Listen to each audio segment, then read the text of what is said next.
বাপ দাদারা মহলে কাপ নিয়ে, যারা এ কাপ নিয়ে এখনো বড়াই করে, তোমাদের এ আমলে আর কখনো কাপ নেওয়া হবে না, না না না, নেওয়া হবে না, না না না, নেওয়া হবে না।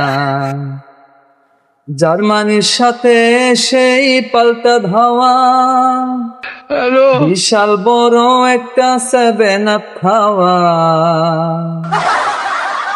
তোমাদের স্মৃতি কখনো কোনো দিন ভোলা যাবে না, না না, ভোলা যাবে না, না না না, ভোলা যাবে না।